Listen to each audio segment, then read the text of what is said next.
এই তো দাবদাহ, এই গরমে এই প্রচার, কি বুঝতে পারছেন আবহাওয়া কতটা গরম বারাসাতে? দেখুন, প্রতি বছরের থেকে এবছর টেম্পারেচার মনে হয় একটু বেশি।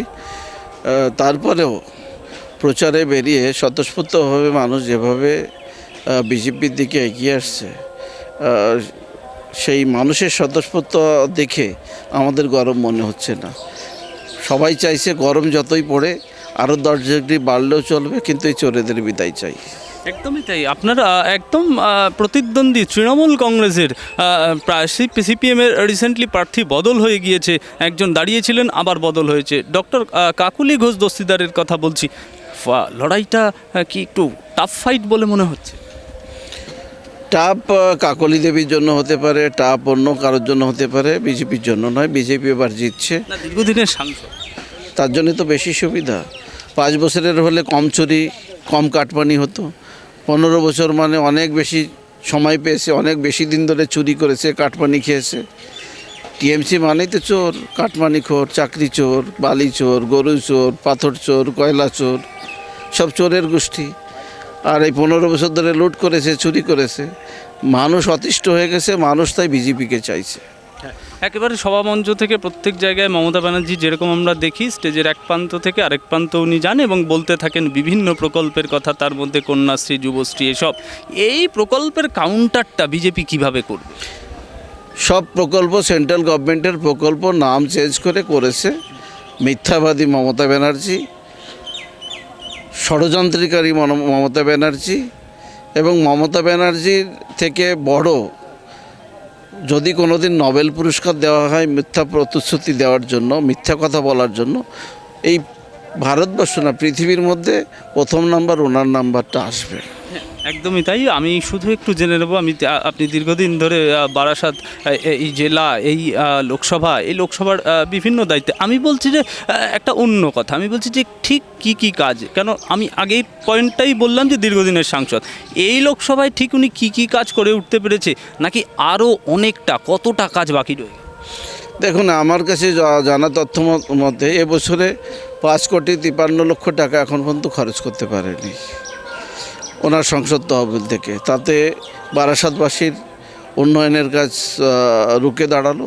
এবং বিগত দিনে যে কাজ করেছে, আমি আপনাদের কাছে তথ্য দিয়ে আগামী কিছুদিন পরে তুলে ধরব। যা কাজ করেছে তার অর্ধেকের বেশি কাটমানি খেয়েছে। আর এখন নিজে দশভুজা সেজে, মানে আমরা ক্ষমা চাই মা দুর্গার কাছে। মা দুর্গা মানে আমাদের হিন্দু বাঙালিদের বা বাংলার সবথেকে বড় উৎসব দুর্গা উৎসব। সেই দুর্গা মাতাকে নিয়ে যেভাবে ব্যবহার করছে ভোট প্রচারে, দশভুজা সেজে 10 হাতে 10খানা প্রকল্প, আর সেখানেও মিথ্যা। একটা সেন্ট্রাল গভর্নমেন্টের একটা মেডিকেল কলেজ হয়েছে, সেন্ট্রাল গভর্নমেন্ট 250 কোটি টাকা দিচ্ছে। সেই মেডিকেল কলেজটা হাতে তুলে ধরতে কাকুলি দেবীর লজ্জা করে না? একটা রেলের যেটা চলমান সিঁড়ি হয়েছে বারাসাত রেল স্টেশনে, কাকুলি দেবী বলছে আমি করেছি। সেন্ট্রাল গভর্নমেন্টের প্রকল্প, রেল, সেই রেল করেছে, তো কাকুলি দেবী কোথা থেকে করলো? কাকুলি দেবী সেটা আর একটা হাতে, ওই কাকুলি দেবী যে হাতে তুলে রেখেছে, মা দুর্গাকে অপমান করছে। এর জবাব এই সনাতনী এবং হিন্দুরা এবার দেবে। আমি শুধু একটু জেনে নেব যে একেবারে শেষের দিকে এসে পড়েছি, আমি শুধু জেনে নেব, মানুষ যদি আপনাকে চয়ন করে এই বারাসাত লোকসভায়, আপনার মডেল অনুযায়ী, আপনার মানসিকতা অনুযায়ী আর্থিক কি করা বাকি রয়েছে? দেখুন, কাজ প্রচুর বাকি। মানে এই কাজ আমি একবার আমাদের দুই একটা জানান যে কি করলে আরও বারাসাতবাসীর ভালো। পরিষ্কার দেখুন, বারাসাতে এখনও কোনো ডাম্পিং ইয়ার্ড নেই। ময়লা তোলার কোনো মেশিনারি এখনও পর্যন্ত গাড়ি এখনও লাগায়নি। জল নিকাশির ব্যবস্থা নেই। রাজারহাট নিউ টাউনেও কিছুক্ষণ বৃষ্টি হলে দেখবেন পুরো মেইন রোডের উপরে জল প্লাবিত হয়ে যাচ্ছে, জমে থাকছে। হাবড়াতেও সেম একই অবস্থা। এত বেশি জ্যাম, সেখানে উড়ালপুরের দরকার আছে, রাস্তা সম্প্রসারণের দরকার আছে। সেই কাজগুলো কোনোভাবে হয়নি। প্রতিশ্রুতি আর প্রতিশ্রুতি, শিলান্যাস আর শিলান্যাস, কাজের বেলায় কিচ্ছু নেই। এরা শুধু চুরি করতে শিখেছে, মজা করতে শিখেছে, এরা গল্প দিতে শিখেছে, মানুষ এই গল্প বুঝিয়ে গিয়েছে। দেখুন, আপনার নাম ঘোষণা হলো বারাসাত লোকসভা কেন্দ্রে, পরের দিনই ব্যক্তি আক্রমণ শুরু। বলছে মাদক দ্রব্য পাচার করার একটা অভিযোগ, একেবারে তৃণমূলের মুখপাত্ররা রেডে করে স্বপন মজুমদার ফৌজদারি মামলা রয়েছে, নানা রকম। কি বলবেন, কিভাবে কাউন্টার? দেখুন, এরা সব মুখের দল।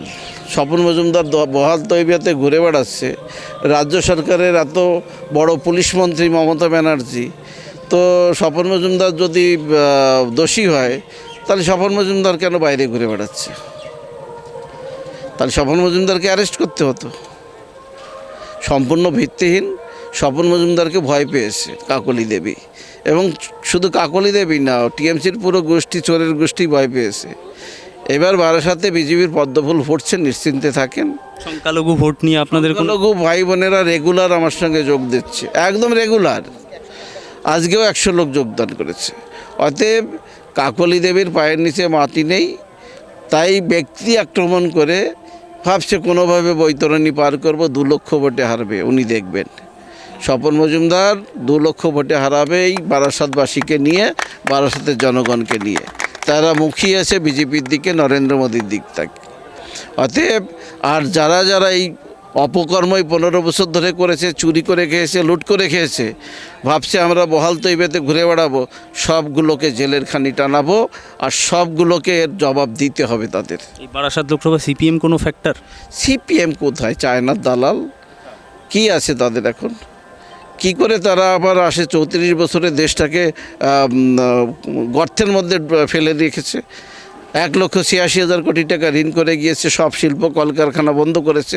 তারা আবার মানুষের সামনে যাচ্ছে, লজ্জা করে না ওদের? প্রার্থী পরিবর্তন করছে, কি হবে তাতে? যাকে প্রার্থী পরিবর্তন করছে 2বার জামানত জব্দ হয়েছে। বারাসাতের একসময় ভাইস প্রেসিডেন্ট ছিল, তার নামে যথেষ্ট রয়েছে, এলিগেশন রয়েছে। বারাসাতবাসী বলছে বিজেপির আরও লাভ হচ্ছে।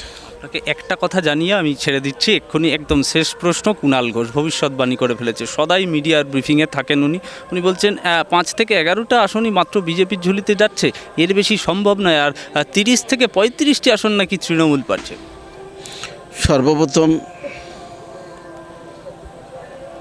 কুণাল ঘোষেরই একটা কথা, সারদা কাণ্ডে সব দিদি জানেন, মমতা ব্যানার্জি জানেন। মমতা ব্যানার্জিকে অ্যারেস্ট করেন, সব জানতে পারবেন। ওই একটা জেল খাটা আসামি 17 লক্ষ আমানতকারীর টাকা তসরুপ করে খেয়েছে, পেট ভুড়ি মোটা করেছে। ওই সব আমরা পেটের থেকে টেনে বের করবো। এরপরে বিজেপি ক্ষমতায় আসতে দিন। ওইখানে বসে যে বড় বড় ডায়লগ মারছে 17টা 15টা, উনি বড় জ্যোতিষ হয়ে গেছে, বাংলার মানুষের মন পড়ে নিয়েছে, আবার চুরি করে খাবে জন্য। চুরির সুযোগ আর বাংলার মানুষ দেবে না। এই বাংলায় বিজেপি 30 থেকে 35টা আসন নিয়ে আসবে, আপনারা দেখবেন। আর কুণাল ঘোষ দেখবে 17 লক্ষ আমানতকারী ওই কুণাল ঘোষের বাড়ি পর্যন্ত পৌঁছবে আগামী দিনে। জেতার ব্যাপারে কনফিডেন্স? 100% জিতবই।